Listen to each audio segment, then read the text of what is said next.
When my sister passed, I gave myself permission to eat my feelings.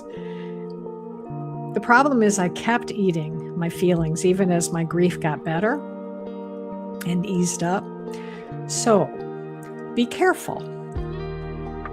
Just be kind to yourself when you're going through that. Even if you did set a New Year's resolution to do something and maybe healthier for yourself, and you've kind of given up on it, you know what? It's okay. Forgive yourself. Start today. Start right now, because that's the important thing, is that you can always start over.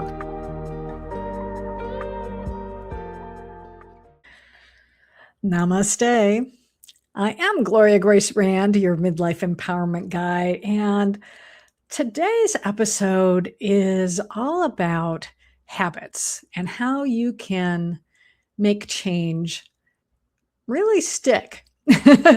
And it came about, the way I was inspired to talk about this week is because I am endeavoring to get back to doing a new habit. I'm really going to be starting seriously on it in the summer, or later this summer, as I'm recording this, it is the middle of February. But I have a goal. I have a goal right now, and that is a goal that my son and daughter-in-law are going to be doing a 10K race in Disney World in the fall. And so Mom used to do half marathons many years ago. And I think I was looking at the last time I did one was about 8 years ago, as a matter of fact. And I decided that it's time for me to lace up my shoes and get out there and go out and run walk, which is probably what I'm going to be doing with my son and daughter-in-law in Orlando at Disney World, because I live in Florida. They're going to be coming all the way from another state. But since I live right here in the Sunshine State, it makes perfect sense for me to go ahead and do it with them.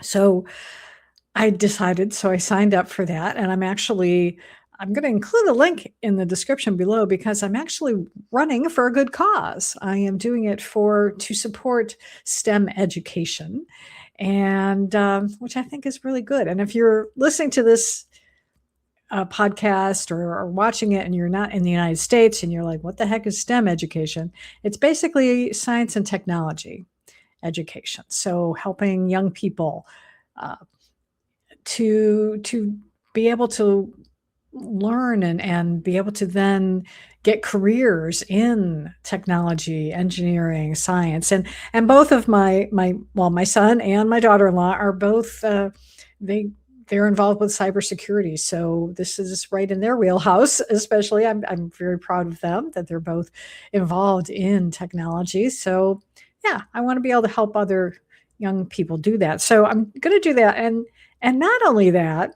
I decided, since it has been 8 years since my last half marathon, where I live here in Florida on the Space Coast, they have a Space Coast half marathon in the fall, which I have done and before.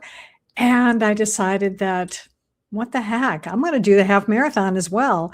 And it just so happens that it works out to be a month after the Disney one. So it's right in my training. And that's what got me thinking, because I started looking through my old papers and training guides and things about how to do a half marathon. And if you've never done running or even walking a long race, especially like a half marathon or a full marathon, I've even done 2 of those. Never again. It's too long for me. But you have to start small. You've got to build up your stamina. You don't just go out and say, especially if you're over 50. And the first time I did a marathon, I was over 40. So you don't just decide, especially if you're not a regular runner, which I was not. If you're not a regular runner, you don't just sign up for a race and then just go ahead and don't do any preparation. Then you just go out and expect to run 26.2 miles if you're doing a full, or 13.1 if you're doing the half. You've got to build up. You have to get conditioned. Your legs, your whole body, frankly, needs to get in condition for that. And as part of that, since I do have this really good goal now in the fall, so I got several months before I have to do that, I am determined that this year I want to be in the best possible shape that I've ever been in to do one of these races, because in the past, that was not the case. I was definitely overweight attempting to do these races. I would have been at least always 20 or 30 pounds heavier than would have been ideal to really be at my best and to have a race take less time than it has done for me. So just to give you context here, so I mentioned I did do 2 full marathons in the past. It took me well over 7 hours. Not a good pace, people. Even the half marathon, I think my best time was maybe 3 hours and 15 minutes or so.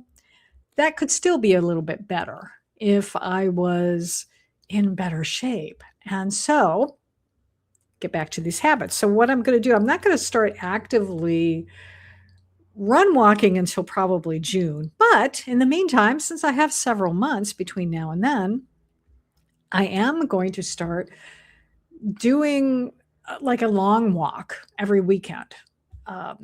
And just, so I did like 2 miles this past weekend, and I will probably do the same again this weekend, and just at least do some walks. And I'm also going to start working on 2 things. Number 1 is doing more toning of my body and doing lifting some light weights and doing some core work, and start getting in the habit. I've done a little bit, but what I'm going to be doing is start really coming up with a schedule for myself and figuring out which are the best exercises that I could do, and do something like at least 1 or 2 exercises every day to help me to start getting in shape for when I get ready to be seriously training for the race.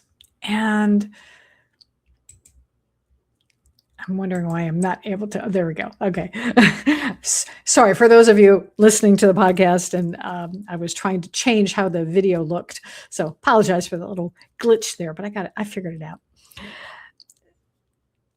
The other thing I wanted to start working on again is being more consistent with my diet. I did, and I don't say diet as in dieting to lose weight. I'm talking about diet of what I'm eating every day, the food that I eat, not necessarily, yes, I would like to release a few more pounds, but more of just getting back to eating a consistent, healthy diet day in and day out. Because I did indulge over the holidays and even into in January, because it was, I don't know, whatever the reason, I did a really good job over the past year and a half of releasing a lot of weight. And so I gave myself grace and said, okay, yes, you put a few of those pounds back on, but I didn't go all the way. I haven't put all of them back on. And that is a significant thing. And I'm patting myself on the back for that. And if you've ever done something like that, it's really good to recognize that, number 1, I've had to deal with, I've had weight issues all of my life, basically. I mean, even when I was a little kid, in my diary, I wrote down how much I weighed. So, I mean, when I was like 9 years old, even. So I was conscious that I wasn't as thin as some of the other kids in my neighborhood, let's say. So my highest point I reached in, I think, about 2003. And it was a lot. And I was shocked to see how much I weighed at that time. So I vowed to never hit that milestone again, and I haven't. Now, over the past 10 years, I have bumped up against another um, a lower level, but still way too high for what I'm comfortable with.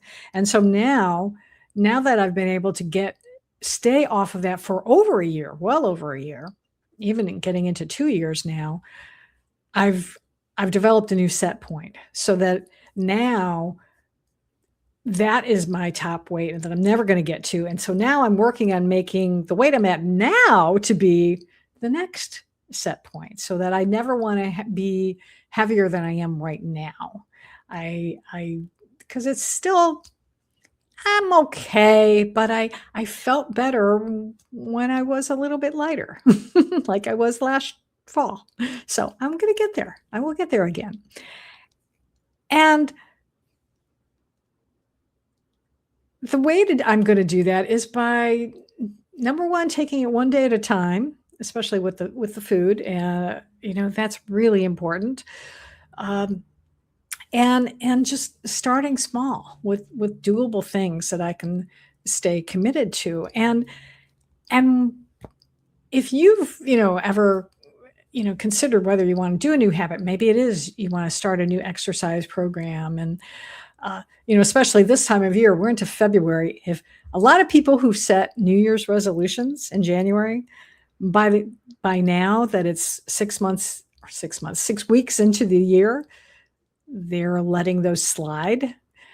So you can start today. Even if you did set a New Year's resolution to do something and maybe healthier for yourself, and you've kind of given up on it, you know what? It's okay. Forgive yourself. Start today. Start right now. Right now. And just say, okay, I'm going to do something different now. I'm going to go back to what I wanted to do. Because that's the important thing, is that you can always start over. You can always start over. Midday, let's say it's the afternoon, and in the morning we're going to take food because that's my thing. So let's say you indulged in the morning. Well, you're like, okay, yeah, that wasn't the greatest. All right, so let me do the rest of the day eating well, and then that helps you to carry momentum into the next day so that you can say, well, okay, so I finished out the day good. Let's see if I can continue that on today. And frankly, that's what I was doing last week, because I had indulged in sugar a bit too much and buying cookies, even though I was trying to find healthiest per se cookies, but still, who am I kidding? They had sugar in them. So instead, I said, okay, let me just get through one day today. One day. Surely you can do one day. And so that's my goal, was to get through one day, and I did. I managed to get through the day. It wasn't necessarily easy, but I did it.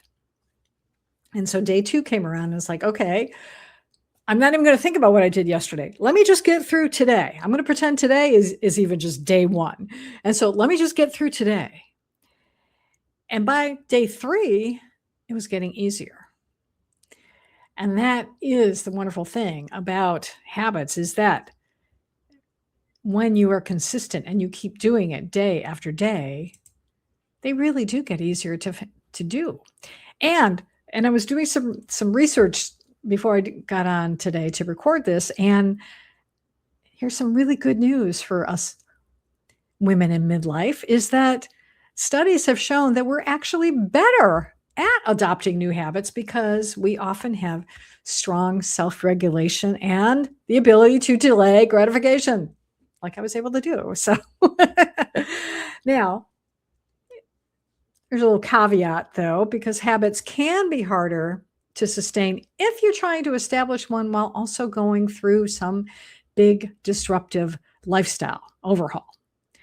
So let's say you are in the middle of maybe you're going through a relationship change, and maybe, either you or your spouse decided to, split up, and that you're going to and you're getting a divorce. This is not the time necessarily to start a new habit. And I will also say, you might be tempted to use it as an excuse to overindulge. And I've been there. When my sister passed, I gave myself permission to eat my feelings. The problem is I kept eating my feelings even as my grief got better and eased up. So be careful. Be careful about using a big lifestyle change. You don't necessarily want to use that you don't want to necessarily try to do something new, to start a new habit while you're going through that. But also be mindful that this is a time where you need to take care of yourself even more. You need to practice self-care, whatever that looks like for you. Maybe it's getting an extra massage. Maybe it's just taking a bath once in a while and just locking, not locking the door, but, closing the door, lighting some candles, and just giving yourself some me time. It's so important, and get plenty of sleep. Do your best to do that. Do whatever it takes. I'm a big meditation proponent. If you're a regular subscriber to the podcast, I'm a big fan of that. But maybe for you, that means just going for a walk, or just listening to your favorite music. Maybe putting on a CD or something, or streaming, music that makes you feel good. Just be kind to yourself when you're going through that. So there's some other ways that you can do too, to be able to, if you do decide, okay, I'm not going through a big change right now. Yes, I want to start a new habit. And maybe it's something related to your business. It could be, and maybe it's wanting to start, maybe having a better social media presence, let's say. So start small, and one way to do this is to tie the habit to something you already do reliably, like eating a meal, brushing your teeth, something that you already doing. You already got a regular routine, and so it helps you to keep that going. So for me, for instance, is my non-negotiable in the morning is meditating, but I also will endeavor to go out for a walk in the morning to make sure that I get my exercise in for that day. Now, sometimes I won't, like even today, I got up a little late, and my meditation lasted longer. So I am going to go out this afternoon, and to make sure I did, and I'm going to do something else too now that I think about it, is I put it on my calendar, because I'm sitting at my desk all day. And so I will see that reminder to go out for a walk this afternoon. But I'm thinking also, I'm going to use my phone, and I'm going to put a reminder on my phone as soon as I get done recording this podcast, so that I will make sure that I do it later, because sometimes you get sidetracked, and then those, that good intention of setting that habit goes by the wayside. So I don't want to let that happen. And which gives me to my next point of how to set a new habit is doing things like this, setting an alarm on your phone, or using some kind of other visual prompt, maybe Post-it notes, put Post-it notes everywhere that remind you to do something. And what's that? I actually have this book somewhere. Oh yeah, that's right. It's called Atomic Habits. It's a very good book. I forget who the author is. I'll see if I can, I'll put that in the show notes. But he talks about, starting with like one thing, building it up with when you're doing a habit, to just start with one thing first, start with one small habit, and then you can build on it. As you get consistent with doing that one thing, then you can add another one on top of it. And then the other thing is to help you with reducing, let's say, decision fatigue, is decide ahead of time what days and times and tools you're going to use, so that way you don't have to reinvent the script. So for me, for instance, is I when for training for this race that's coming up, like I said, I went through and I had a folder with a whole bunch of race stuff in there, and I found my old training schedule for doing a half marathon. And so what I did is um, I copied over onto a new calendar that I had the days for, because there's days for resting, there's days for just short workouts, and then cross training, and then the long workout days. And so I went ahead and started from like race day and then worked my way backwards. And that's why I discovered that the Disney race actually is perfect. It's the exact length that I needed to be doing that weekend. So it's like it was divinely intended, I guess, that I'm going to do both races, and that the one serves as training for the other. So it's perfect. Yeah. So I hope this is helpful for you today, because it's, habits are important. They really do help us with accomplishing our goals, whatever they are. And especially, when it comes to designing your life your way, if you can come up with a plan of like, okay, this is what I want my life to look like. And maybe part of it is doing, changing, developing more healthier habits for your body. And whether that is exercise or diet, or making sure that you're getting enough sleep at night, or developing a spiritual practice. You want to start journaling every day. That's another one that I was doing. I like to journal, and I will do it consistently for a while, and then I slough off. So I've been committing myself to getting back to doing some journaling every single day. And so far, I think I've been doing that for about a week now, maybe. So it's a good start for me. And originally I just started with doing 1 page, and now I'm up to 2 pages a day. And it's that consistency that helps. And starting small. I didn't just say, okay, I'm going to go ahead and do 3 pages, because sometimes I'm doing that even can be too much, even though I know that I love, that's what Julia Cameron recommends in her book, The Artist's Way.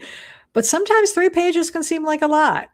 And especially when you've gotten out of the habit of journaling, or you've never done the habit of journaling at all, it can seem like a lot. And so figure out a way to do it. And in fact, I was interviewed the other day for a podcast on, I forget exactly the name of it now. But it's by the founder of New Reality TV, which the video of this podcast is actually streaming on now. And he doesn't like writing. He doesn't like journaling. He knows it's a good practice, but he doesn't like writing. And so I suggested, well, there's other ways to do this. You could talk. You could just get a recorder, or do, Google has this way where you can, speak to text, and you can just journal that way, but at least get your thoughts out. And then they, will come out on paper. And in fact, now that I think of it, if you wanted to start writing a book, oh, that's a good one. If you have that burning desire to write a book, there are some people who will just sit down and spend hours writing at one fell swoop. There's other people who the idea of doing that is just overwhelming, but yet you still want to be able to tell your story. So I was working with a coach when I was writing my own book, and he advocated just spending 15 minutes a day. And then the same thing is, if you don't like to actually write, you could speak it. And so just spend 15 minutes a day talking. And I guarantee you within a very short time, you'll have a book, especially because if you listen to me, I talk fast sometimes, and we speak a lot of, a lot of words compared to how many words you can write. Like, let's say, in a minute, you could probably speak a lot more words than you would in actually that same time handwriting or even typing. Um, so there you go. That's another thing I wanted to mention today. So, all right, I think what I want to do right now, and oh, I was working the other day and coming up with some ideas of how to introduce this, and now I forgot to put it in my notes for today. So, whatever, I'm just going to wing it as I usually do. Well, not really winging it. I want to share with you something that is near and dear to my heart, which, in the context of what we're talking about today, I think will be useful in helping you to be able to not stress over building a habit or starting a new habit, but to help you to just relax and and maybe get clear on how you can start this habit. Maybe help you to come up with the idea of, like, what's one small step I can do today that will move me closer to my goal. So I want to share with you light language, which is uh, a form of communication that is something that it's a sound type of communication that resonates with your heart and your soul. And it's not necessarily something that you are able to understand linguistically, let's say.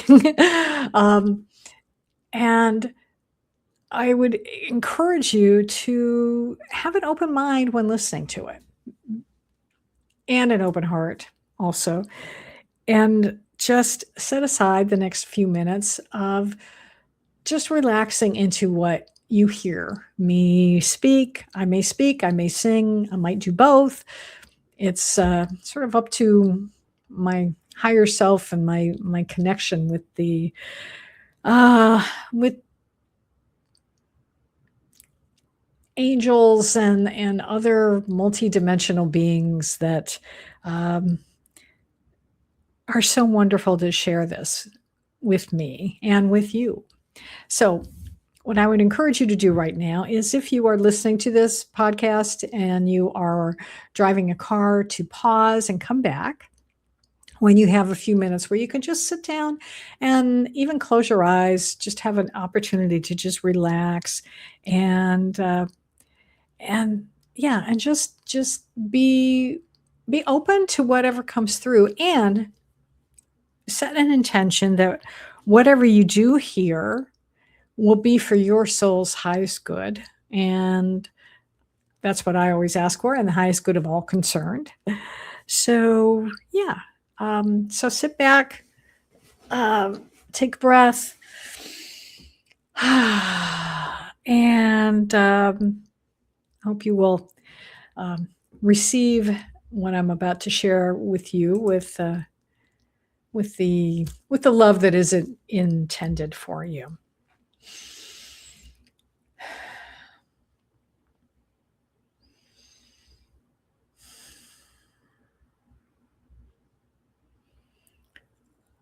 Onako kaya nakalnale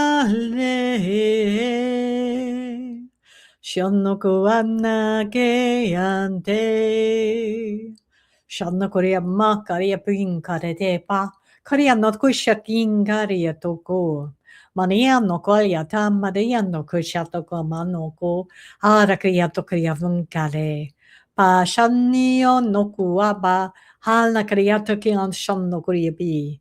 Kashana kuye kaya no kiya. Anna kiya kuya de. Anna shukaya. Anno kuana. Asakashano e. Koyoto kahuyane. Anakea shano kayo shonno kriyapunka, ko kayo nakia. Asha kayama koyata, ala kingare hako, kohiya nakia. Sonno kriyamu kayate hikana, konna kriyana keya tua tua tuea, koro kayota kohuakue, kahasianu koe ano. Sonno kushiano kikanya, konna kriyamo ku, kohuanakeya, ashono kuyamo kare, kaya no kue. Koyo nakapasha no kuya panakariata, womana kaya, kanakariamo ku, kayo kaya no ke. Shono kriya patana ki, asha kriya no kriyamana, ada kriya no ku, panaki kaleata, asa kiyo shono kuya pa.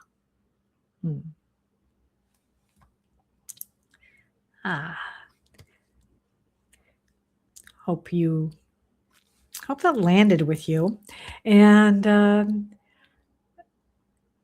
just know that, and this is something that I tell my clients when they come in and do a one-on-one with me, is that it might be something that you might feel something different later today, or you may not have felt anything today, and that's okay too. But maybe in the next day or so, you might suddenly have a new inspiration. And if you do, please share it with me. If something like that happens, I would love to know, how that worked out for you. That would be so good. And I'm putting up on the screen on the video here, but I'll include this in my show notes today, that if you ever would like to experience a little bit more of this, personally, one-on-one with me, I do offer a free introductory session. It's a free 15-minute session, and I'll have the link to that in the show notes, so you can check that out. So let's see. I think that's going to probably wrap it up for me today, and I would encourage you to remember that you can absolutely succeed at forming new habits, whatever you want to be able to do, when you design them with a structure and some cues, have those reminders maybe on your phone, and then just take small, consistent actions. And one thing I neglected to mention at the beginning, accountability. Accountability is really helpful when you're trying to start a new habit. So I've made myself accountable to you because I've declared it on this podcast today, so hold me to it. And also it could be enrolling a good friend, or maybe if you're working with a coach already or a family member, let someone know this is what I'm trying to do, and ask them to keep you accountable in a loving way. So make sure that you use some discernment with the person you're going to pick for this, because especially if this is something you've never done before, let's say, you want someone who can give you some tough love with love. Okay. Unless you're the type of person that really responds to, someone being like a drill sergeant in your face. No judgment here. If not, maybe you need someone who can just lovingly kick you in the butt a little bit. And if you want me to be that person, let me know. I'm willing and able to help you with that as well. Maybe join a group. There are groups out there for different things. When I did my first marathon, I did it as a fundraiser, and it was for at the time, the very first one I did was for the American Heart Association. And then the second one I did was for the Leukemia and Lymphoma Society. And what's great about that is that I was training with a group of people. And so we helped to keep each other accountable. And we all showed up for the long runs together. And we had different activities, during the few months that we took to train. And so being with a group of people, so whether it is a running group or maybe it is a support group for food, whatever it is, get accountability, get support, because trying to start a new habit on your own can be daunting. And I apologize for not mentioning this at the beginning of the episode, but hopefully, if you've stuck through and you're listening to me now, you got it. So, um, yeah, get accountability, get somebody, get a buddy at the very least to help you, and it will make your journey to accomplishing your goals so much easier to accomplish. Yeah. Oh, you know what I mean. Okay. All right. Thank you for being here and for listening and watching. And I will be back next week with some more ideas on how you can embrace this incredible season of life. And be sure to check out the description of this video for all the links that I was talking about today. And if you would be so kind as to share this with a friend on social media, if you did enjoy it, and let me know your thoughts in the comments below. I really love hearing from you. And it also helps me to figure out how I can best serve and support you going forward. So remember, you are never too old to start a new chapter.